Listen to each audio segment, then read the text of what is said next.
Hello friends, welcome to my channel Physics Made Simple. This channel offers a variety of videos on physics, circuit and network analysis, electrodynamics and other related topics. The aim of this channel is to make difficult topics easy to learn and understand. I am starting with series on circuit and network analysis where we will cover important topics, concepts along with problem solving. ये वो topics हैं जो हम इस series में discuss करने वाले हैं। Ohm's law, series and parallel circuits, voltage and current divider circuits, source transformation, Kirchhoff's current law KCL, node analysis, Kirchhoff's voltage law KVL, loop analysis, superposition theorem, Thevenin theorem and Norton theorem. आज की video में हम समझेंगे electric network और circuit के बीच में क्या difference होता है, नोड, जंक्शन, लूप, मेश की डेफिनेशन समझेंगे, नोड और जंक्शन में क्या फर्क है, लूप और मेश में क्या फर्क है, ये भी समझेंगे और लास्ट में हम सीरीज और पैरेलल सर्किट्स को डिस्कस करेंगे। इसके साथ साथ हम कुछ बेसिक टर्म्स को भी एक्सप्लेन करेंगे जो इस सीरीज में बार बार यूज करते हैं। हम सब जानते हैं ये इलेक्ट्रॉनिक कंपोनेंट्स हैं, इनको कनेक्ट करने से नेटवर्क और सर्किट कंस्ट्रक्ट किए जाते हैं। लेकिन कैसे? इलेक्ट्रिकल कंपोनेंट्स के इंटरकनेक्शन को इलेक्ट्रिक नेटवर्क कहते हैं। इलेक्ट्रिक नेटवर्क दो टाइप के होते हैं, इट में बी ओपन और इट में बी क्लोज्ड। अब हम ओपन इलेक्ट्रिक नेटवर्क के कुछ एग्जाम्पल्स देखते हैं। ये सभी एग्जाम्पल्स ओपन इलेक्ट्रिक नेटवर्क के हैं। यहाँ पर पाथ ओपन है, आल्दो यहाँ पर हमने एक पावर सोर्स भी कनेक्ट किया हुआ है। इस इलेक्ट्रिक नेटवर्क का ये पाथ क्लोज्ड है, बट इन तीनों में एक चीज कॉमन है। क्या है वो? इनमें करंट फ्लो नहीं करता है। अब हम और एग्जाम्पल देखते हैं इलेक्ट्रिक नेटवर्क का जहां पर पाथ क्लोज्ड हो। ये सब पाथ क्लोज्ड है क्योंकि यहाँ पर हमने ये वोल्टेज सोर्सेज कनेक्टेड है और इनमें करंट फ्लो करता है। तो ये इलेक्ट्रिक नेटवर्क इलेक्ट्रिक सर्किट कहलाते हैं। अब हम इलेक्ट्रिक सर्किट की डेफिनेशन बता सकते हैं आपको। इलेक्ट्रिक सर्किट वो नेटवर्क होते हैं जिसमें पाथ क्लोज्ड होता है और करंट फ्लो करता है और इन इलेक्ट्रिक नेटवर्क में कम से कम एक पावर सोर्स का होना जरूरी है, चाहे वे वोल्टेज सोर्स हो या करंट सोर्स। हम किसी भी इलेक्ट्रिक सर्किट को नेटवर्क कह सकते हैं, बट नेटवर्क को इलेक्ट्रिक सर्किट कभी नहीं कहा जाता। उसका रीजन है नेटवर्क में करंट फ्लो नहीं करता और पाथ हमेशा ओपन रहता है। आइए वो डेफिनेशन समझते हैं जो इस सीरीज में बार बार यूज की जाएंगी।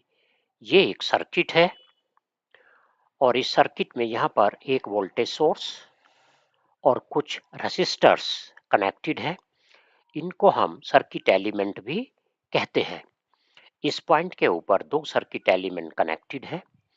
इस रेसिस्टर का ये एंड और वोल्टेज सोर्स का पॉजिटिव टर्मिनल, इसको हम नोड 1 कह रहे हैं। और इस पॉइंट के ऊपर इस सर्किट एलिमेंट का ये एंड, इस सर्किट एलिमेंट का ये एंड और इस सर्किट एलिमेंट का ये एंड इस पॉइंट पर कनेक्टेड है। इस पॉइंट को हम नोड 2 कहते हैं और इस पॉइंट के ऊपर इस सर्किट एलिमेंट का ये एंड, इस सर्किट एलिमेंट का ये एंड और इस सर्किट एलिमेंट का ये एंड इस पॉइंट पर कनेक्टेड है। ये नोड नंबर 3 है और यहाँ पर इस सर्किट एलिमेंट का ये एंड और वोल्टेज सोर्स का नेगेटिव टर्मिनल इस पॉइंट पर कनेक्टेड है। ये नोड 4 है। अब हम नोड को डिफाइन कर सकते हैं। नोड क्या है? नोड सर्किट के अंदर वो पॉइंट्स होते हैं जहां पर दो या दो से ज्यादा सर्किट एलिमेंट्स कनेक्टेड होते हैं और इन नोड्स का पोटेंशियल या वोल्टेज सेम होती है। इसका मीनिंग हम ऐसे समझते हैं, इस नोड के ऊपर ये 3 सर्किट एलिमेंट कनेक्टेड है, तो इन सर्किट एलिमेंट्स का पोटेंशियल या वोल्टेज सेम होगा और इस एंड पर इन तीनों रेसिस्टर के लोअर एंड्स कनेक्टेड हैं, सो इन एंड्स पर भी सेम पोटेंशियल होगा। अब यहां पर देखिए, इस सर्किट एलिमेंट का ये एंड वोल्टेज सोर्स के नेगेटिव टर्मिनल से कनेक्टेड है, सो दोनों एंड्स का पोटेंशियल सेम है और हम ये जानते हैं बैटरी का ये ग्राउंड टर्मिनल है, तो ये पोटेंशियल और इस पॉइंट का पोटेंशियल 0 होगा। यहाँ पर इस सर्किट एलिमेंट का ये एंड और बैटरी का ये एंड दोनों का पोटेंशियल सेम है and that is equal to V। यदि V की वैल्यू 10 वोल्ट है तो इस एंड का पोटेंशियल और इस एंड का पोटेंशियल 10 वोल्ट होगा। यदि बैटरी का पोटेंशियल 5 वोल्ट है तो इस एंड का पोटेंशियल और इस एंड का पोटेंशियल भी 5 वोल्ट होगा। सो हम ये कह सकते हैं नोड के ऊपर जितने पॉइंट्स कनेक्टेड होते हैं उन सब का पोटेंशियल या वोल्टेज सेम होती है। आइए अब नेक्स्ट डेफिनेशन समझते हैं। इस पॉइंट के ऊपर 3 सर्किट एलिमेंट कनेक्टेड है, तो इस पॉइंट को हम जंक्शन कह रहे हैं। इस पॉइंट के ऊपर भी 3 सर्किट एलिमेंट कनेक्टेड है, इस पॉइंट को भी हम जंक्शन कहते हैं। सो अब हम जंक्शन को डिफाइन कर सकते हैं। जंक्शन सर्किट के अंदर वो पॉइंट होते हैं जहां पर 3 या 3 से ज्यादा सर्किट एलिमेंट कनेक्टेड हो। अब हम नोड और जंक्शन के डिफरेंस को समझते हैं। नोड की डेफिनेशन थी मिनिमम 2 सर्किट एलिमेंट कनेक्टेड होने चाहिए। यहाँ पर 3 सर्किट एलिमेंट कनेक्टेड है, तो इस जंक्शन को हम नोड कह सकते हैं और इस पॉइंट के ऊपर भी 2 से ज्यादा सर्किट एलिमेंट कनेक्टेड है, इसीलिए इसको नोड कहा गया है। और इसी पॉइंट को जंक्शन भी इसलिए कहा गया है क्योंकि जंक्शन की डेफिनेशन है, जंक्शन वो पॉइंट होते हैं जहां पर मिनिमम 3 सर्किट एलिमेंट कनेक्टेड हो। इस पॉइंट को हम जंक्शन नहीं कह सकते क्योंकि जंक्शन की रिक्वायरमेंट है 3 सर्किट एलिमेंट एक जगह पर कनेक्टेड होने चाहिए, इसलिए इस पॉइंट को हम जंक्शन नहीं कह सकते। इस पॉइंट को भी हम जंक्शन नहीं कह सकते। यहां से हम एक कंक्लूजन ड्रा कर सकते हैं, every junction is a node but every node is not a junction। Next definition है branch. What is branch? Branch को समझने के लिए हम इस सर्किट एलिमेंट को कंसीडर कर रहे हैं। इस सर्किट एलिमेंट के एक तरफ नोड 2 है, दूसरी तरफ नोड 1 है। इस सर्किट एलिमेंट के इस एंड पर नोड 2 है, इस एंड पर नोड 3 है। इस सर्किट एलिमेंट के इस एंड पर नोड 2 है और इस एंड पर नोड 3 है। इस सर्किट एलिमेंट के इस एंड पर नोड 3 है और इस एंड पर नोड 4 है। वोल्टेज सोर्स के पॉजिटिव टर्मिनल के साथ नोड 1 कनेक्टेड है, नेगेटिव टर्मिनल के साथ नोड 4 कनेक्टेड है। यहाँ पर एक चीज कॉमन है, क्या है? सभी सर्किट एलिमेंट्स के साथ दो दो नोड्स कनेक्टेड हैं। इस सर्किट में ये ब्रांच 1 है, ये ब्रांच 2 है, ये ब्रांच 3 है, ये ब्रांच 4 है और ये ब्रांच 5 है। तो इस सर्किट के अंदर 5 ब्रांचेस हैं। अब हम ब्रांच की डेफिनेशन समझ सकते हैं। ब्रांच क्या है? ब्रांच एक सर्किट का छोटा हिस्सा होता है जिसको कि हम सेगमेंट कहते हैं और ये सेगमेंट एक सर्किट एलिमेंट को रिप्रेजेंट करती है और इस सर्किट एलिमेंट के दोनों तरफ या दोनों एंड्स पर एक एक नोड होना जरूरी है। नेक्स्ट डेफिनेशन है loop. What is a loop? Loop किसी भी सर्किट के अंदर क्लोज्ड कंडक्टिंग पाथ लूप कहलाती है। इस कंडक्टिंग पाथ में देखते हैं कितनी लूप है। हम वोल्टेज सोर्स के पॉजिटिव टर्मिनल से पाथ को स्टार्ट कर रहे हैं। R1, R4, R3 negative terminal of voltage source and positive terminal of voltage source, ये पहली लूप है। और हम R4 से स्टार्ट कर रहे हैं, R2 एंड देन R4। सो ये भी एक क्लोज कंडक्टिंग पाथ है, ये लूप 2 है। और एक क्लोज कंडक्टिंग पाथ और है, positive terminal of voltage source से स्टार्ट करते हैं, R1, R2, R3 negative terminal of voltage source and positive terminal of voltage source, ये यहाँ पर तीसरी लूप है। तो हम कह सकते हैं इस क्लोज सर्किट के अंदर 3 कंडक्टिंग पाथ हैं या 3 लूप्स हैं। नेक्स्ट डेफिनेशन है मैश। मैश क्या है? मैश वो लूप होती है जिसके अंदर और कोई लूप नहीं होती, और लूप को हम smallest conducting path in the close circuit भी कहते हैं। यहाँ पर लूप 3 ने लूप 1 और लूप 2 को एनक्लोज किया हुआ है, तो हम लूप 1 को और लूप 2 को मैश नहीं कह सकते। यदि लूप 1 को और लूप 2 को मैश कहना है तो हमें यहाँ से लूप 3 को रिमूव करना होगा। अब हमने लूप 3 रिमूव कर दी है। अब लूप 1 के अंदर कोई क्लोज्ड कंडक्टिंग पाथ नहीं है, तो हम लूप 1 को अब मैश 1 कह सकते हैं। और लूप 2 के अंदर भी अब कोई क्लोज्ड कंडक्टिंग पाथ नहीं है, तो लूप 2 को अब हम मैश 2 कह सकते हैं। और हम यहाँ पे देख रहे हैं ये मैश 1 और मैश 2 दोनों क्लोज्ड कंडक्टिंग पाथ होने के साथ साथ स्मॉलेस्ट कंडक्टिंग पाथ भी है। तो हम कह सकते हैं इस सर्किट के अंदर दो मैश हैं। Let us consider this problem. इस प्रॉब्लम में एक वोल्टेज सोर्स और कुछ रेसिस्टर्स कनेक्टेड है। इस सर्किट में हमें ये बताना है कितने सर्किट एलिमेंट्स हैं, कितनी नोड्स हैं, कितने जंक्शन हैं, कितनी मेसेज हैं और कितनी लूप्स हैं। Let us start. यहाँ पर नंबर ऑफ सर्किट एलिमेंट 10 है, 9 रेसिस्टर्स एंड 1 वोल्टेज सोर्स।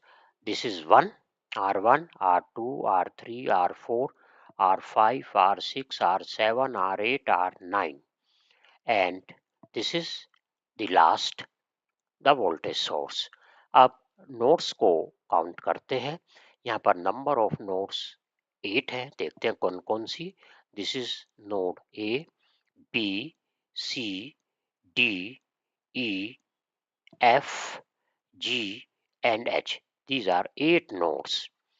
अब जंक्शंस, हम जानते हैं जंक्शंस वो पॉइंट होते हैं जहाँ पर 3 सर्किट एलिमेंट कनेक्टेड होते हैं। नोड बी पर R1, R2, R6 कनेक्टेड है, ये एक जंक्शन है। एंड दूसरा जंक्शन है नोड डी पर, यहाँ पर R3, R7, R4 कनेक्टेड है। एंड नेक्स्ट जंक्शन यहाँ पर है, यहाँ पर R9, R8 and R5 connected है। And last junction is node F, यहाँ पर R6, R7 and R8 connected है। अब हम यहाँ पर लूप्स को काउंट करते हैं। लूप्स 5 है, देखते हैं कौन कौन सी। First loop is A B G H A, second loop is B C D F B, next loop is F T E G and F, and next loop is B C D E G F B, and last में सबसे बड़ी loop है A B C D E G H and A. अब हम यहाँ पर mash को identify करते हैं, कौन कौन सी मैसेज हैं यहाँ पर। पहली मैश है A B G H A, next is B C D F B, next is F D E G F. Let us discuss series and parallel combination of resistors. Series combination of resistors क्या होता है? इसके अंदर registers को हम and to and connect करते हैं। And to and connect करने के लिए हम ये एक एग्जांपल कंसीडर कर रहे हैं। ये रजिस्टर R1 है, ये रजिस्टर R2 है। हम ये अज्यूम कर लेते हैं ये R1 का फ्रंट एंड है, ये R1 का बैक एंड है और ये R2 का फ्रंट एंड है और ये R2 का बैक एंड है। अब हम इन दोनों रजिस्टर्स को कनेक्ट करते हैं। कनेक्ट करने के बाद हम देख पा रहे हैं back end of R1 is connected with front end of R2. So ये रजिस्टर्स नाउ सीरीज में कनेक्टेड है और ये नोड A है। नाउ इन रजिस्टर्स के अक्रॉस हम एक वोल्टेज सोर्स कनेक्ट करते हैं। इस वोल्टेज सोर्स का करंट I है।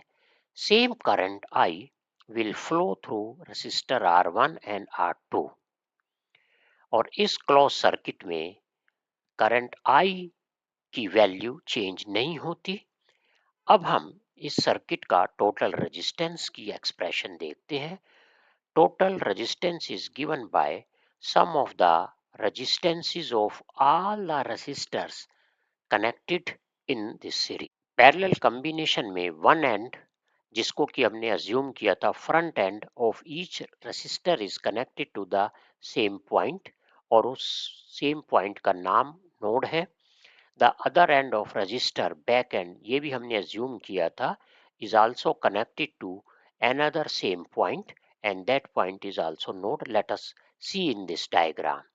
ये एक वो डायग्राम है, यहाँ पर R1 रजिस्टर का फ्रंट एंड और R2 रजिस्टर का फ्रंट एंड एक कॉमन पॉइंट पे कनेक्टेड है and this is node 1 and R1 का बैक एंड एंड R2 का बैक एंड एक कॉमन पॉइंट पे कनेक्टेड है, दिस इज नोड 2।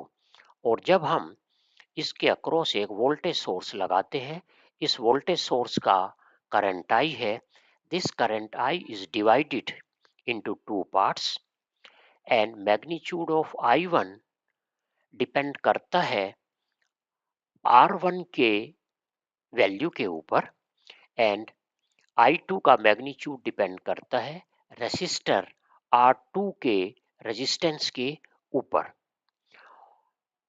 और अब हम इस सीरीज का इक्विवेलेंट रेजिस्टेंस की एक्सप्रेशन लिखते हैं। It is given by the sum of the reciprocal of all the resistances of the resistors connected in parallel. Thanks for watching. Please like, share and subscribe my channel.